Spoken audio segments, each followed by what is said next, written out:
Hi, and welcome back to On Track Tips. My name is Jason Weiser, and you're listening to Get On Track, Stay On Track.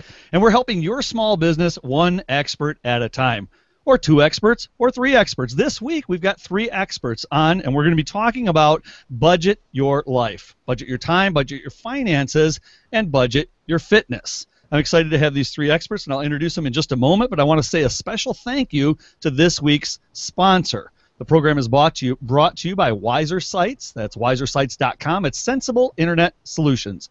Small business hosting services with dedicated performance at shared hosting prices. Hosting, domain, speed, and security, wisersites.com. Now let me introduce to you our guest for today. First, Phyllis Khare.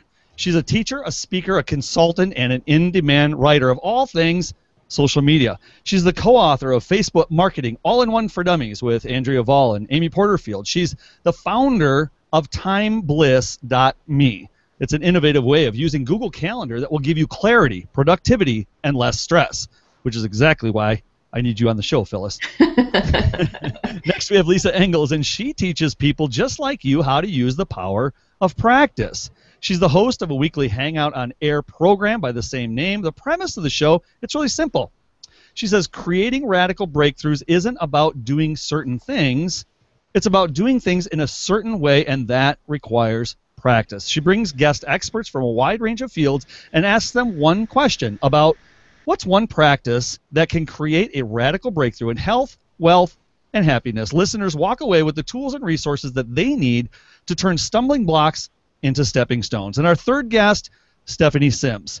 She's a recovering investment banker. She's a champion of business owners, and in my opinion, and many others, she is a financial expert. Stephanie's the founder and the catalyst behind Finance Ability. It's a website, an assessment tool, it's a glossary. It's the perfect resource for small business owners that are asking themselves, am I ready for financial partners?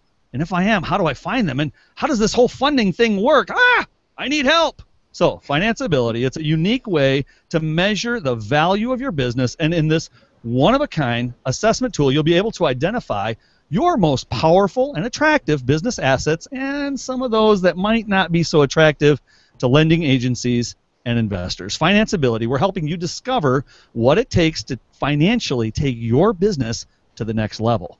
And my name, of course, is Jason Weiser, and I'm the host of On Track Tips, and I'm helping your small business one expert at a time. Head on over to ontracktips.com and look for the big red button. That's going to get you and I in contact with each other, and I'm going to find you an expert like Phyllis, Stephanie, Lisa, and others, Guy Kawasaki, Chris Brogan, Andrea Vall, James Wedmore, and so many more who have visited us here at On Track Tips. Head on over to ontracktips.com and push the big red button. We're going to be using Twitter today. Our hashtag is #OnTrackTips. So if you're on Twitter, head on over there right now and answer our Twitter question for today. The question is, what's hardest for you? Budgeting your time, budgeting your fitness, or budgeting your finance? Head on over to Twitter, use the hashtag #OnTrackTips, and answer the question, budgeting your time, budgeting your fitness, and budgeting your finance. Ladies, welcome to the show. Great to be here. Thank you. It's wonderful to be here. Yeah, thanks for having me, Jason. You know, that's always such an awkward part of the show. You never really know what to say. You never know how much time you have to say it. So it's like, okay. All right, let's get into the show. All right, we're going to use me. I was joking on another thread, but it's not entirely joking. It really is kind of true. I've got a lot of things going on in my life as my business is growing and, frankly, exploding, and I'm grateful for it. But as a result, I realized, I had this revelation that, you know what, I need a lot of help. My time, my finances, I'm not going to stand up and show you, but my fitness. It's a mess, okay? The reality is I'm a small business owner. I'm an entrepreneur. My business is exploding, and I find myself staying up all night long. I'm cramming to get my tasks done. I'm trying to squeeze out an extra hour in the day. I wish there was more time in a day. Anybody on the comments right now, tell me, do you find yourself trying to find more time in the day, or there's just not enough time in the day? And as a result of this, now all of a sudden, I'm having difficulty. Now I need to learn finances. I'm learning QuickBooks. I'm being my own bookkeeper. I'm balancing my personal budgets, my taxes. I'm also managing my staff. It's about 6 people on staff now. Now I've got payroll. I've got overhead. I'm trying to figure out all of these financial accounting terminologies. My head is spinning. And again, the whole time I'm sitting at my desk all day long just getting fat. I need to get up. I need to get out. I need to exercise, but I don't have the time to do it. So I need to learn, how can I budget my time, my fitness, and my finance? Hey, Phyllis, why don't you start us out? What can I do? If I were your client and I'm in such a mess, what do I got to do? Well, first of all, you need to have a kind of reality check with your relationship with time, because a lot of people think that somehow they're going to bend time to their will, or they're going to create time, or they're going to figure out a way to get more in a day than is humanly possible. So I always tell people the first step you need to do is put everything on your calendar. And if you put everything on your calendar and you find that you are booked from 6 a.m. to midnight, then you are not being a good CEO of your own life. You really have to have a real good reality check with yourself and say, look, I can't do all of this, and what can I outsource, what can I change, what can I move things around? But the first step is to just get that reality check and put everything on the calendar. Otherwise, if you just have things on a checklist or you just have them in your head, you're not going to have that clear relationship to time. So number one, put everything on a calendar. Lisa, help us out. How am I going to stop being fat? Well, you know what, Jason, what's so funny is you're talking and painting out this scenario. You're the person that I would say is typical of so many people out there, and I call it people who are running on the stress treadmill, just constantly going in overdrive. And what I can tell you from my many years in the health and wellness field is that stress is one of the biggest causes of the inability to lose weight, and also for weight gain. So just as an overall thing, you can know that when your body is in overdrive, meaning your nervous system is constantly turned on, you're not going to be able to lose weight even if you do go to the gym and do all of your exercises. So stress, just as an overview here, is pretty much one of the #1 causes of the inability to lose weight and weight gain. Stephanie, what do you got to say to help me out? Well, I think that Phyllis and Lisa already stole my thunder, but it's okay. I'm gonna persevere here. I think they both have important elements of knowing where you are. So just like, as Phyllis said, you need to write down all the appointments you've taken to see if you've overextended yourself in terms of time. You really need to start tracking what you're spending and what you're bringing into your business to make sure that as you're making decisions, you have all the information. Because you can't fix anything until you understand what you're working with. And I think that Lisa had a great point, which is if you're stressed out about the whole financial aspect, sometimes just saying, I'm not making decisions right now, I'm just getting information, can help you relieve that stress. So if instead of focusing on, oh my gosh, I don't know what to do, how am I going to pay my bills, you say to yourself, I'm going to spend a week, for example, tracking what I spend and tracking how the money comes in. That can already be kind of a weight off your shoulders because you don't have to make a decision. You're just trying to get information at that point. And then you can step back and try to decide what to do with that information. Yeah, and I like what you threw out there. You threw out some key words that I want everybody to pay attention to. Tracking, tools, management. These are the things that we're going to dig deeper into as we bring these ladies back. You know, this is a part 1 of a 4-part series, and we're going to bring them back for a deep dive for 30 minutes of understanding time, understanding fitness, and understanding finance as a small business owner. I mean, of course, you're going to be able to apply some of this to your personal life, but we really want to focus on what it's like to be an entrepreneur, be a small business owner, and what are some tools, some tips, some real tactics and strategies that you can apply. So make sure that you head on over to ontracktips.com, push the big red button, and we'll let you know when these ladies are coming back over the next 4 weeks for their 30-minute episode. Let's make sure to start asking some questions over on the sidebar. I want you guys to take advantage of the time that we have with these amazing ladies. So the next question that I want to talk about is we hear a lot about coaching tips and tricks and strategies and cartwheels and okay.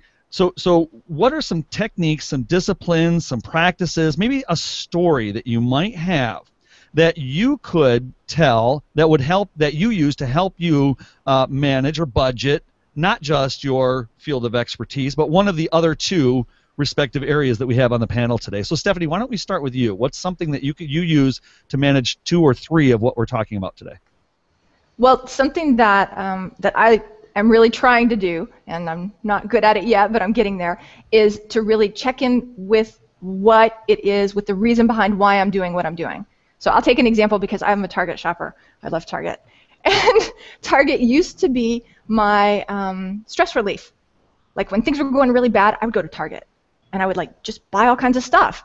And suddenly I realized that's not good. That's not good for my money. It's not a good use of my time. It's certainly not helping me reduce my stress, because when the bill comes, I just go completely crazy. And so what I started doing is, before I get in the car to go to Target, I asked myself, what is it I'm going for, and what is it I'm going to buy? And if I don't know the answer to those 2 questions, I usually say to myself, well, let's take a walk around the block, or let's go back in the house and get a drink, and until we can get clear on that, we're not going to go to Target, because it's just self-destructive behavior. At least it was for me. I kept going in this cycle where I'd go because I was stressed, and then I'd be stressed because I went, which doesn't get you anywhere. So, you know, I really like the notion of checking in with what it is you're doing, whether it's fitness or time or money, and making sure that it's something that's actually important to you and not just a reaction. Excellent. Lisa? I love that Stephanie started out knowing with this concept of why you do what you do, because what I was going to say is I always go with, I check in with, why do I want what it is that I want? So that's sort of taking the same type of perspective, just looking at what is it that I want and why do I want it. And oftentimes we want what we want for a different reason than what we think we want. For instance, you're saying you want to lose weight maybe because you want to fit in, for women, to your skinny jeans, or for anybody, they have a birthday or an event that they're going to, and that's why they want to lose the weight. But I venture to say that we want what we want for deeper underlying reasons, and we need to get to the core reason of why we want what we want, so that we're motivated by something from within us instead of something outside of us to continue to move forward towards our goals. So I look at, for all of these areas, with my finances, with my time, with my health, why do I want $1 million? You know, why do I want my business to finally get to that $1 million mark? Why do I want my health to be vibrant? You know, why do I want to have time on my calendar? Phyllis? Well, you know, it's very interesting that we're telling these personal stories about ourselves. And when I started living a calendar-based life where everything was on the calendar, I started noticing my own behaviors, things that I would keep moving in the calendar and I kept pushing aside or ignoring. But as long as I was dedicated to putting everything on the calendar, when I started moving those things, it was like the calendar started talking to me like, you know, Phyllis, you don't seem to want to do these images, or Phyllis, you are always pushing aside your accounting, your financial accounting. So it allowed a sort of an outside influence to have a conversation with me. It sounds a little weird to say that, but it did, and it sort of said, okay, so I need to outsource this. I absolutely have to outsource this. And because, you know, Jason, you and I, we like to run everything. We like wearing all the hats, and we like wearing ourselves out for some very strange reason. It was really hard at first to let some of those things go. But when you see it in reality where it just keeps moving and not getting done, then again, that's another reality check with yourself. And if you think that you're the CEO of your own life, not just your business, but your life, then you start to have a bigger perspective on what it is that you're doing with your time. So that was the biggest thing for me, is when I was, you know, working till midnight and after midnight, I was like, I was not being a good CEO of my own life. And that's when I had to make some big changes. Yeah, we hear this comment a lot. We hear people talking about, you know, make yourself your most important client, right? Right. We hear a lot of people talking about it, and I don't know that I mean, it's a nice in theory, and I've even preached it myself. I've told my, you know, listeners, make yourself your number one client, but the reality is I'm not my number one client right now, unfortunately.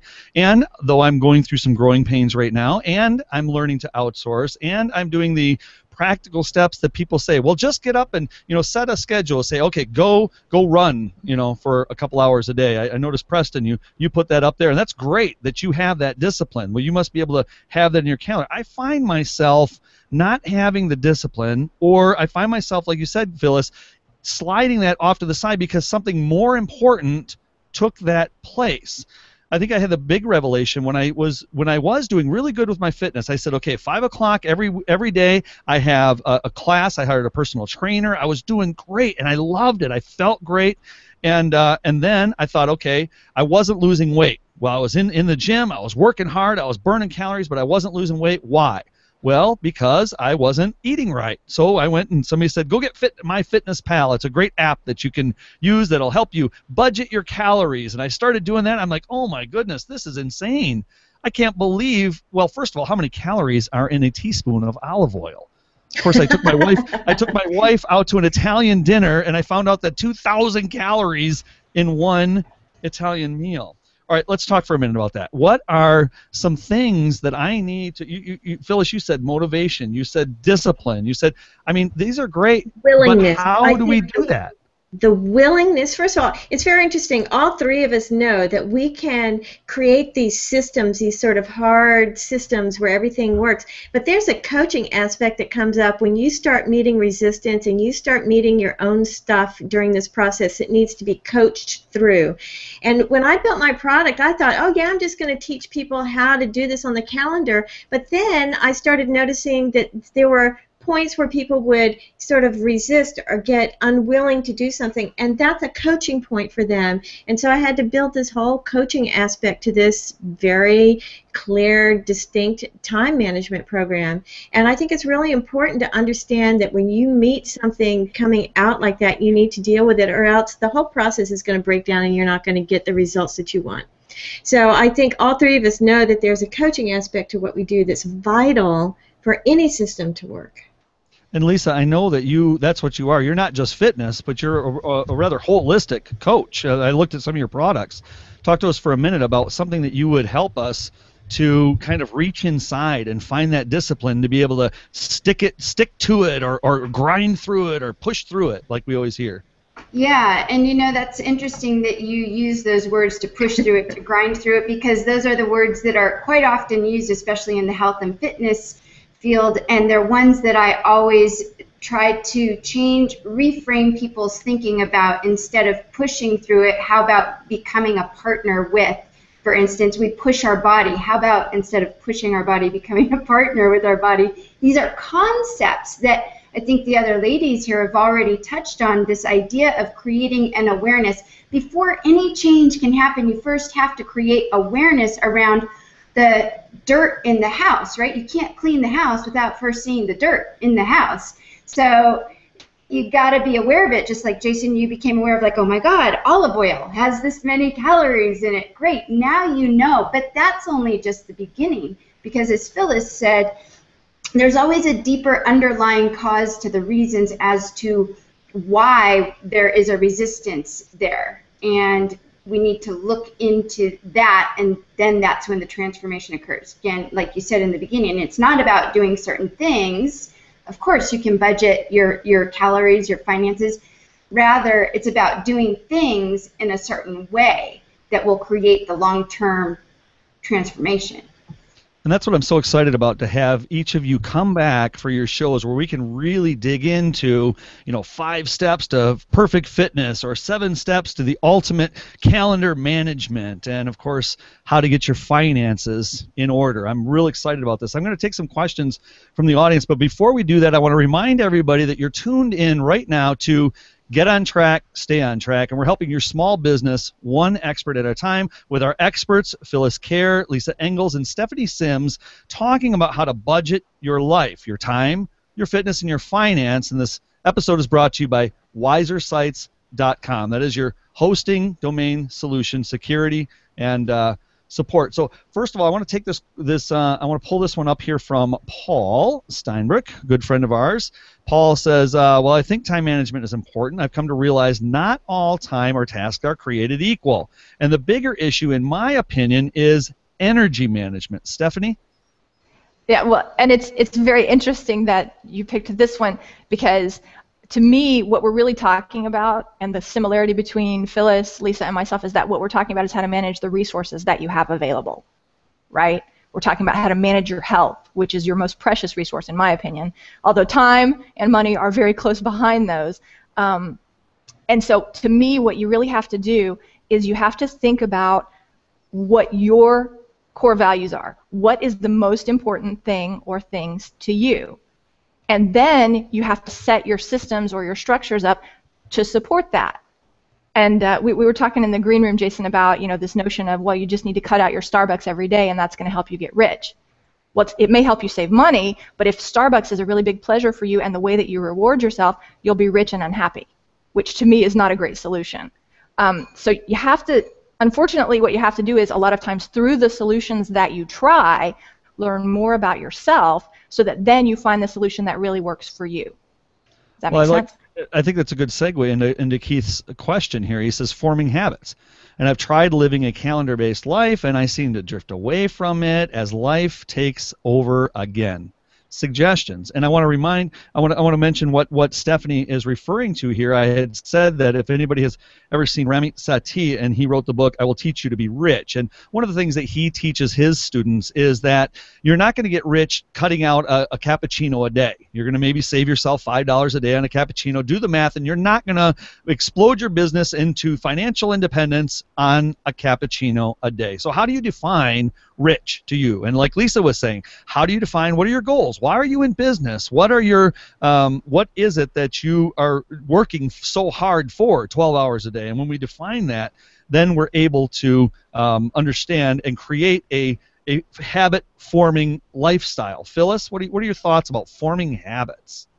Well, the question actually ties into that comment too, is that a lot of times when people start, like the question said, like a calendar-based life, and then they drift away from it, I think that what happens is that resistance starts to come up, and it's sometimes to not honor your calendar and honor what it's saying to you is a subtle form of procrastination, and there might be some fear of success or fear of failure that falls in there, and that's the reason I think it's really important to get really clear about the coaching aspect of living a calendar-based life.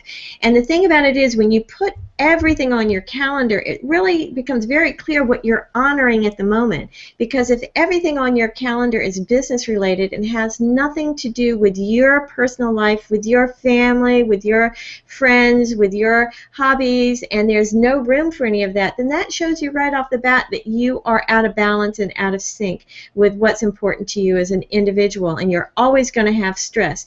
So again, getting real clear about what's really happening right now will let you see, okay, these are the changes I need to make. But like we all said, a lot of times it comes back to coaching. It comes back to coaching through those particular things to be able to continue to be progressive in this. We've got a comment here from Cheryl Deuce, and she's saying that I've surrounded myself with some amazing women today. And I agree with you, Cheryl, and that's why I chose these 3 women to build an entire series on. I've never done this at On Track Tips before, and I frankly don't know how the On Track Tips community is going to receive this. So tell me, folks, in the comments right now, do you like the idea of doing a series like this, bringing 3 on, having a big panel, and then deep diving into these topics? And also tell us what's something that you really hope that these ladies will explain to you in their respective interviews. Chris Vogelman's telling us that he only needs 28 hours in a day. And that would do nicely. Chris has got a lot of comments. Another one that I think is really, really appropriate, the shoemaker's children have no shoes. I mean, how important do we hear on this? The cobbler's kid syndrome, Lisa, you want to talk about cobbler kid syndrome? Oh, it's so funny. Sometimes I do. You mentioned this before. You're your own worst client, and I say that sometimes about myself. I used to complain all the time about, oh my God, I have these clients do this, this, and this, and then all of a sudden my life goes right. I'm like, oh my God, I've turned into him or her that I was talking about. But that's part of my own journey and my growing process too. Even though we're all coaches here, I think the reason why we can coach people through this is because we've been there, done that, and gone through, and it's a continuing journey. To see this as something that's not a final destination. It's not about, just having this much money or this level of fitness or this much time. It's an ongoing journey, because that is going to change as you change and as you transform. Those things that you want will also change and be slightly different. So being open to the fact that it's an ever-changing process as well, and releasing yourself, surrendering to the journey and letting the journey reveal itself to you is a big part of, it sounds really, sort of out there, but it is really just a big part of creating the happiness, the health, the wealth, and the happiness that you want in your life. There's a lot of discussion in the stream right now about a correlation between energy. There it is. About correlation between energy and core values. Chris started it off with food equals energy, money equals energy, time is potential energy, and then behind that, Keith Barrows came back and said, okay, core values. How does one really identify their core values? And I sometimes feel that I can be a little bit wishy-washy about my core values. Stephanie, you want to jump in on that? Yeah, actually, and it's a very interesting, I would call it maybe a symbiotic relationship between budgeting and your core values, because as Lisa mentioned, it's not like it's set in stone. Finding out your core values and adjusting your life to meet those core values is not something that happens once in your life and you never change again. We're people, we're learning, we're having different experiences. And so to me, you can actually use the budgeting that you do to help you discover your core values. For some people who are having trouble, like Phyllis said, look at your calendar. Look at the things you always put up top. Pretty good bet that what you put up top is a core value for you. If you're continuing to push off the accounting, well, then you don't like numbers people. You're not a numbers person, and maybe you should find someone to help you with that. By the same token, if you're putting business if you're filling your schedule full of 100% of business, and you're never having time for the other parts of your life, time for yourself, time for your family, friends, etc., that can also be an indicator. So to me, when you look at budgets, I don't think you ought to look at it as, this is some kind of standard that I have to uphold, and if I miss it, then I must be a horrible person. You need to integrate it into your life as a way of getting feedback. And you can learn from the budget and use it to go forward, right? So you set a budget, you see where you missed, and then you move forward in the next version. Does that make sense? Makes excellent sense. Mike Fountain, when he asked the question, what do you guys think about this? Mike Fountain says, hey, this is an awesome idea. And Chris Vogelman, he comes back and he lets us know that, hey, if the On Track Tips community had better like this, or you know what, they should be banned. But the reality is we want to make sure to pull our audience and make sure that everybody's getting what they want from the On Track Tips show, and we want to make sure to be answering your questions. So again, head on over to ontracktips.com, look for the big red button, push it, and tell me, what are you struggling with in your small business so that I can go out and find you an expert. The ladies, I want you to go through real quickly and tell us, where can we find a little bit more about you other than during your 30-minute episode that's going to be coming up shortly. And let's start with Lisa. Where can somebody find you more about Lisa Engles? Sure. You can find out more about me and my programs and services over at www.innerstatecoaching.com, and that's INNER, right down below me. If you can see this, I'm not sure if it's showing up, but INNER, statecoaching.com. Phyllis Khare? It's phylliskhare.com or timebliss.me, either one. Excited about that product. I know it's right on the horizon. Real excited about this coming out. And Stephanie Sims. Well, people can connect with me here on Google+, or they can connect with me at finance-ability.com. And Kevin Burrows is going to close the show with his comment that says, there's never enough time or energy to do all the things required each day.